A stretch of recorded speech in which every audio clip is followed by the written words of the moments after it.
Ayan, very productive na naman yung ating hapon. Kasi tayo ay... Shh! Kasi tayo ay nandito sa tindahan ng aking ate. Masosyal niyang tindahan. Ayan sila. Say hi to the vlog. Hi.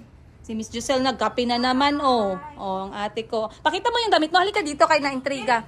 Halika na kay para marami. Ay, tingnan niyo yung ate ko, guys.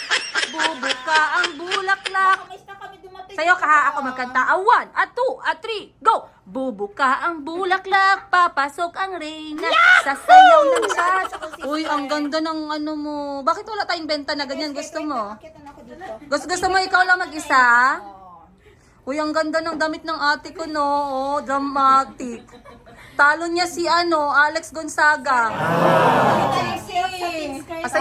Sayo ka muna ng ano. Bulaklak!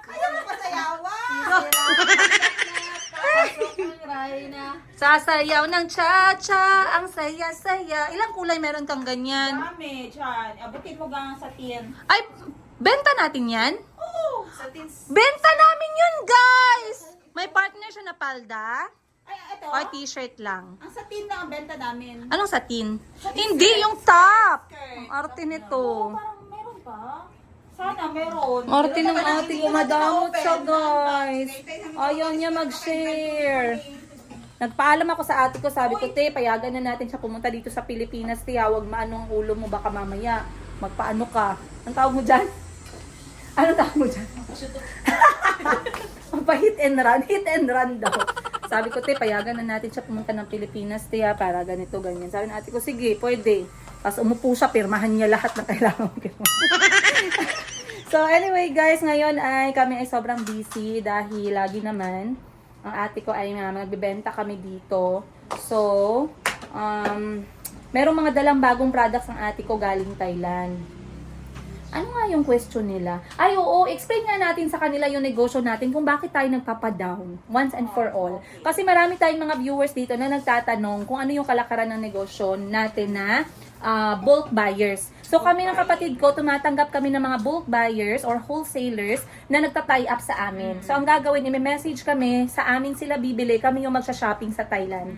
Ang ate ko pumupunta ng Thailand para i-shopping lahat ng mga gusto ninyo. Anong advantage niyan, dear sister? O sige, go. Advantage number 1. Nang mag-tie up sa atin para tayong bumili sa Thailand, hindi na sila pupunta ng Bangkok, Thailand. Bangkok, Thailand. Hindi na kailangan ma-expose sa pollution, hindi nyo na kailangan gastos. magbayad ng airfare, ng hotel. Yes. And hindi nyo na kailangan mapagod, ma-stress, mag-live selling, etc. And you will just pay a minimum amount of shopping fee only. Okay. Yun na. Yes. So, ang unang gagawin nila dyan, kunyari, nag-inbox na sila sa atin, sa'yo or sa akin. Shout out sa Sheena Bangkok Wardrobe, ang may-ari po niya ng kapatid ko. And boutique din po yan. And my ate is also supplier ng mga bulk buying sa Thailand, Pure Bangkok, Thailand. So ngayon, unang gagawin nila, kunyari nag-message sila sa'yo. Sabi, ma'am, gusto ko pong OFW po ako, ma'am. Nilimas po ng lalaki ko yung pera. Ngayon gusto ko pong mag-start ulit. Gusto ko pong magbalik sa magbalik zero, pero may pera po ako na ipon. Gusto ko sanang mag-business ng boutique ng katulad sa inyo, galing Thailand, doon sa amin. Ano po yung una kong gagawin? First, kailangan ko muna mag-achieve. Lakasan mo sis, ilabas mo lahat.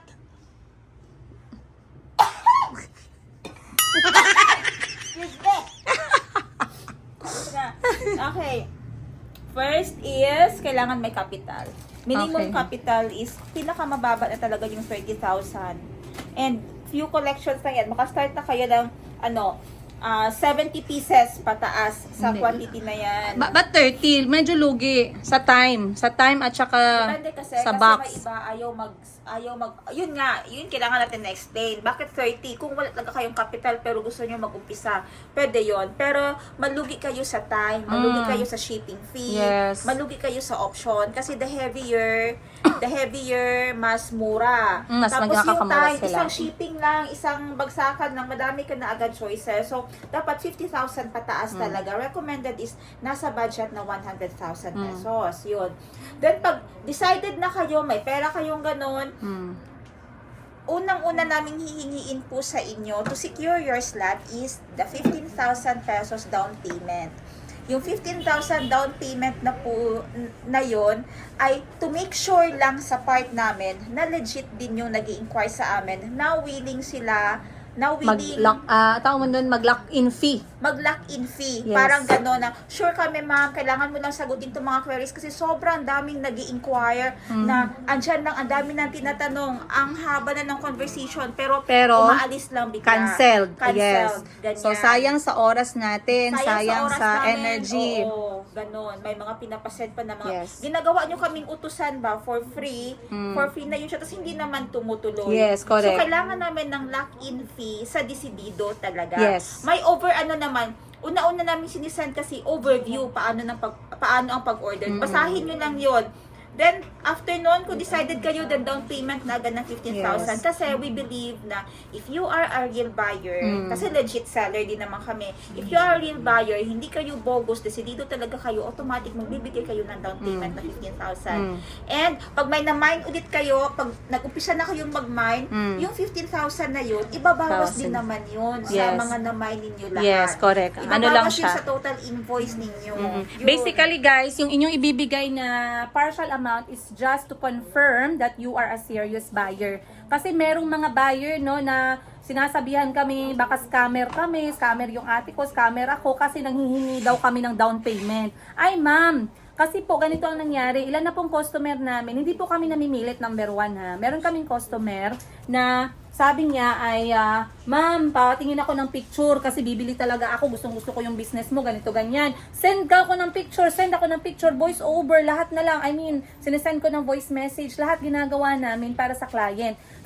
Tapos sasabihin ko, ma'am, mamaya, bago po natin ipagpatuloy ang lahat kasi ang dami niya nang hinihingi sa akin ng mga picture, ako naman send ng send, syempre maganda yun, client natin yun, di ba? Ngayon, sabi ko, ma'am, para po mag-continue tayo, kailangan po natin ng deposit to make sure na kayo po ay isang serious buyer. Ngayon, alam niyo ang ni-reply guys sa akin, ay ma'am, nagtataka yung asawa ko, baka daw scammer, kayo naghahingi daw kayo ng down payment. Sabi ko, ma'am, kahit na mag-video call tayo para makita mo yung mukha ko, kung yan lang yung way na ma-confirm at ma-verify mo ako, walang problema. Pero, you have to understand that we cannot continue na mag-transact at magbigay ng oras namin sa inyo kung hindi po kayo willing magkaroon ng lock-in fee na ibabawas din sa inyong total cost. Okay? So, may mga nagsasabi dyan ng mga partner, no, baka scammer yan, bakit ang hihingi ng deposit? Ay, natural. Kung legit buyer ka, walang problema sa'yo yan kasi kami legit seller kami. Okay? So, once na nagbayad ka na and then nabigay na ng ate ko lahat yung total. Let's say, bayad na siya lahat.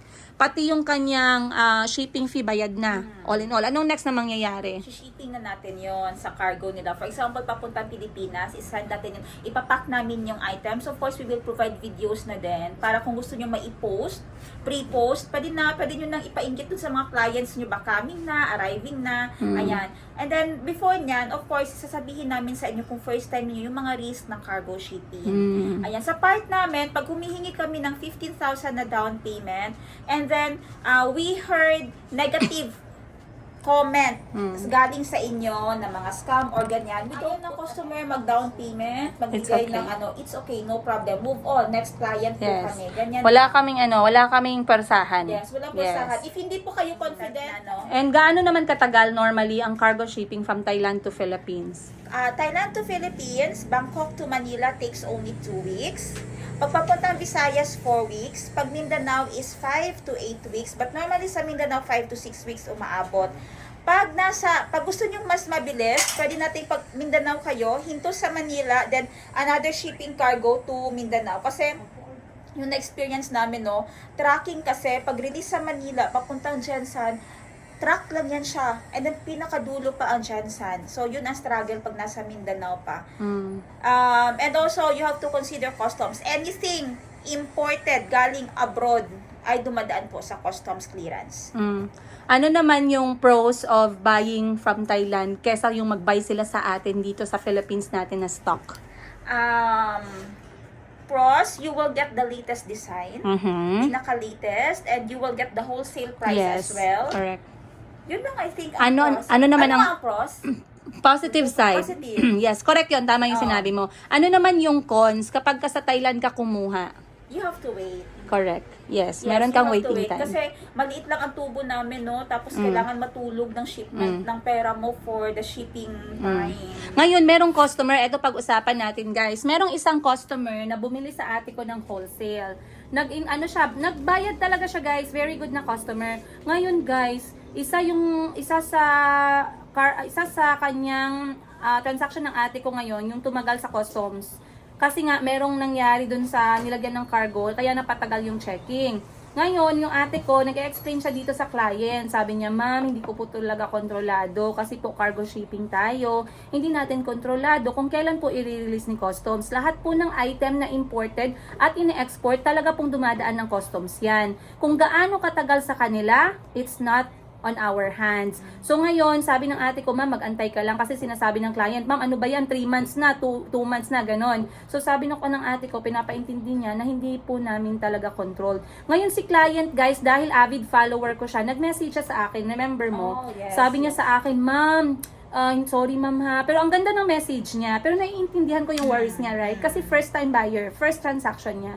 Sabi niya sa akin, ma'am, sorry ma'am ha. I don't want to say anything bad, ganito, ganyan. Pero gusto ko lang po sana maintindihan. Kasi nag-avail po ako sa atin ninyo. Matagal po lumabas yung items, ganito, ganyan. And then, ang sabi daw, customs. So, ang ginawa ko, guys, automatically, ako'y nag-voice over. Nag-voice message. Kasi, to be honest with you, when you are new to this kind of business, madali kang ma-disappoint sa mga hiccups or challenges. Pero kapag ka negosyante ka, kahit gaano kaliit lang yung negosyo mo, alam mo na meron talagang mga hiccups na ganito na hindi kontrolado. So, minessage ko si ma'am, nag-voice message ako sa kanya, ma'am, let's understand. Lahat po ng ini-import na mga gamit papuntang Pilipinas at ini-export, alam po natin na dumadaan po talaga yan ng customs.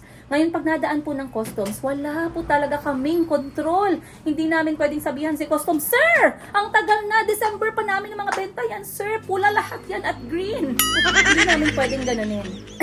Sir, kailangan na po namin ibenta yan kasi mga pagkain po, ang laman yan galing Thailand, may expire na po yan. Hindi pwede. Hindi pwedeng ganun, guys. So, this is one of the risks that you have to face. However, if you would like to start the business really and you want to be safe na nandito na ang items, why not? Kasi yung ate ko, she do offer special price. Ako din, kapag ka mga reseller. For example, si t-shirt natin na 650 pesos, we can sell them at 500 pesos. Depende sa quantity.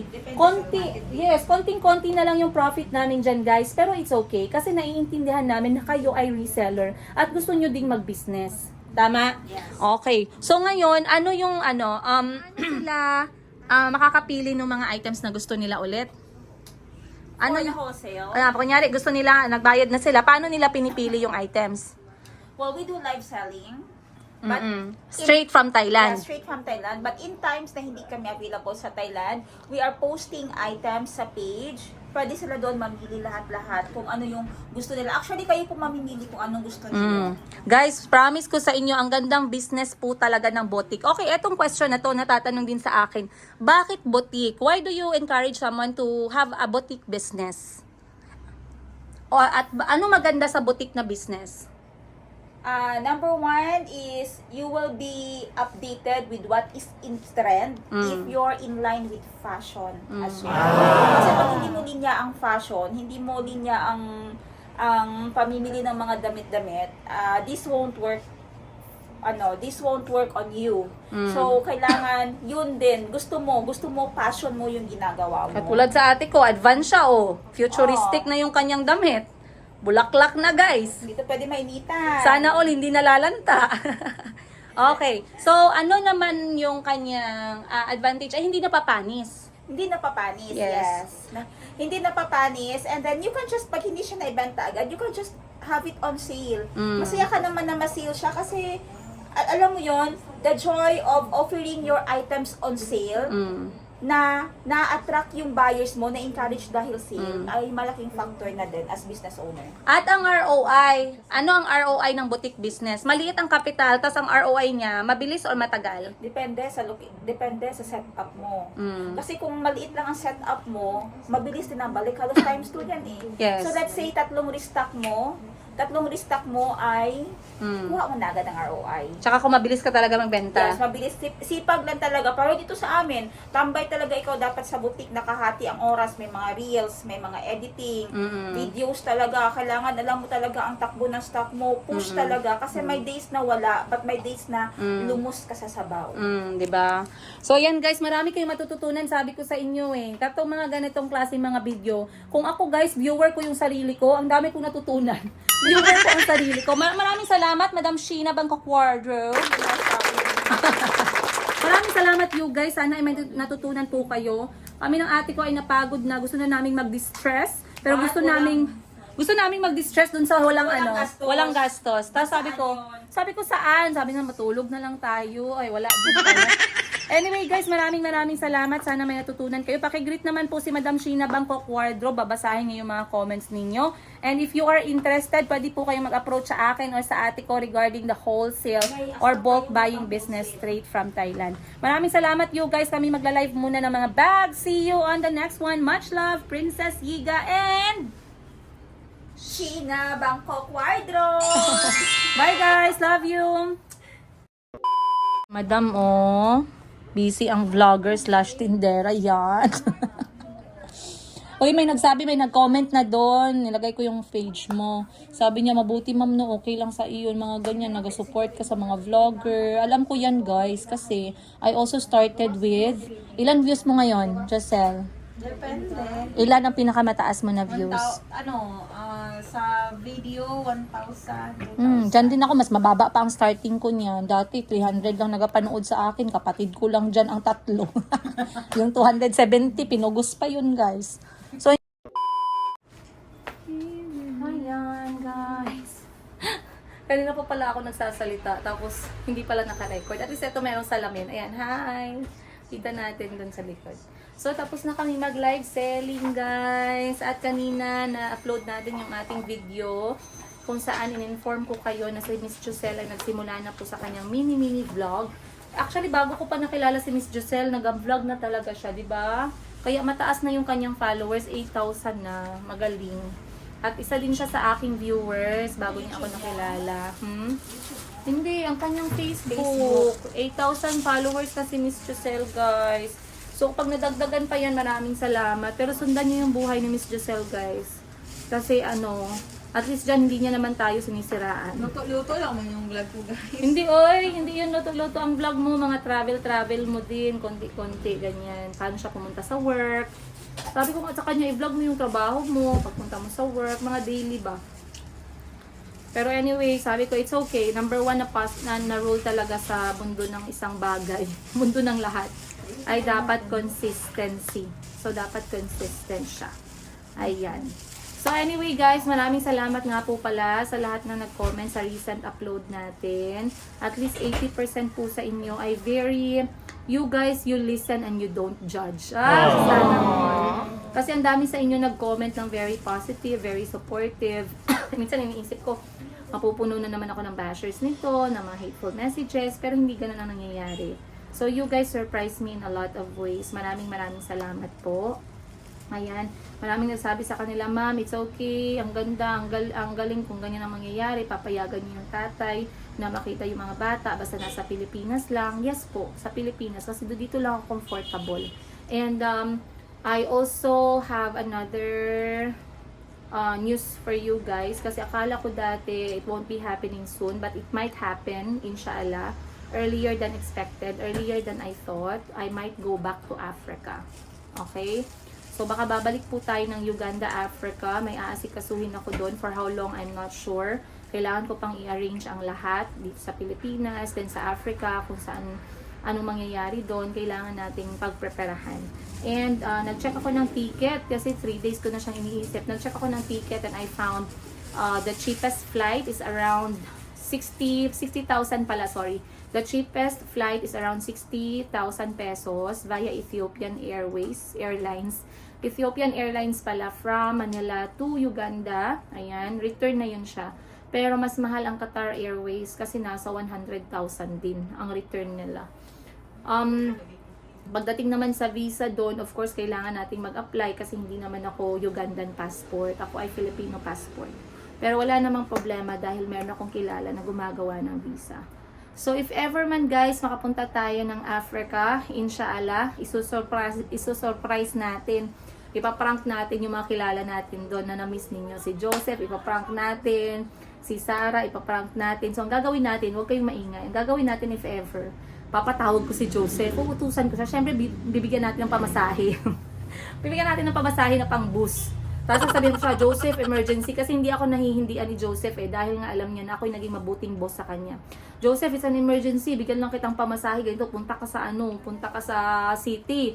May papagawa ako sa'yo. Tapos doon pala kayo nagkikita kasama si Maring Zara. So, isa-surprise natin sila. Ay, napaka-exciting. Ayan, alam ko na-excite din kayo at alam ko na-miss nyo yung ating Maayong Buntag Uganda episodes. At sana mabisita din natin ang lugar ni Auntie Christine. Ayan. Kasi may nag-comment, Madam, si Auntie Christine uuwi ganito. Most probably ako din po ay aalis. Pero like I said, inshallah, kung papayagan tayo ni Lord na makaalis at marating ulit natin yung Uganda one more time. Then may nagsabi, Ma, magkikita ba kayo ni Nasri tsaka ni Ali if ever? Of course, guys, kasi nandun na tayo. Bakit naman hindi? Pero kailangan natin ipagpaalam sa mga magulang. Kasi alam nyo naman, di ba? May mga magulang yung mga bata. We have to respect them. Ayun. So once again, you guys, maraming salamat po sa inyo. From Monday, Tuesday, hanggang ngayong Wednesday. Sinamahan nyo kami ni Miss Jusel sa aming benta-benta. At sana natuwa po kayo. Of course, with our special guest, si Madam Sheena Bangkok Wardrobe, na kung makapaghanap buhay ay parang 7 ang anak. Grabe talaga yun, tsaka workaholic, guys. Kung nakikita nyo ako'y masipag, sobrang sipag pa din ng aking mga kapatid. So, ayun lang, guys. Maraming salamat. And by the way, inaaya ko yung mga kapatid ko na samahan ako papuntang Africa. So far, wala pang sumasagot. So, sabi ko, punta tayong Africa para ma-imagine niyo yung life doon. Ma-experience niyo yung buhay doon. So, tingnan natin kung may sasama sa kanila. Siyempre, bayaran nila yung pamasahe. Nila, guys, wala tayong pera pang bayad dyan. At, kailangan ko pang mag-ipon ng konti. Kasi ang dami nating overwhelming na mga bills. Madami tayong mga responsibilities. And, sana maging mabuti ang lahat. Ayun. Maraming salamat you guys. Pagpapaalam na ako. Dinugtong ko lang talaga to kasi para hindi na natin gawin sa next episode. I'll see you guys on the next one. Let me know kung ano yung mga na-miss ninyo na content sa Africa.